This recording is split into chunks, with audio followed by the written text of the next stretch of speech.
রাত পেরিয়ে সকাল, বাংলাদেশের যে জয়টা, এই জয়টা বাংলাদেশ ফুটবল প্রেমীদের অনেকদিন মনে থাকবে।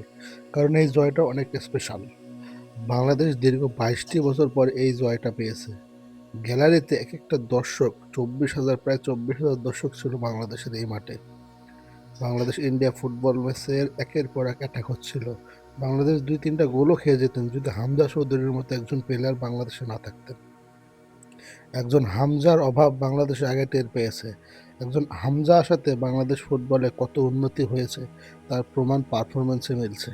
বাংলাদেশ ইন্ডিয়া ম্যাচ হবে আর বিতর্ক হবে না, এটা কখনো হবে না। মাঠের ভিতরে দুই পক্ষের মধ্যে এক পর্যায়ে মারামারি লেগেই গিয়েছিল। সেই মারামারিটা সমাধান করেন হামজা এবং রেফারি এসে। বাংলাদেশের ফুটবলের উন্নতি দেখা যাচ্ছে, কিন্তু বাংলাদেশের একাধিক ভুলও আছে। এই ভুলগুলো সংশোধন করতে হবে।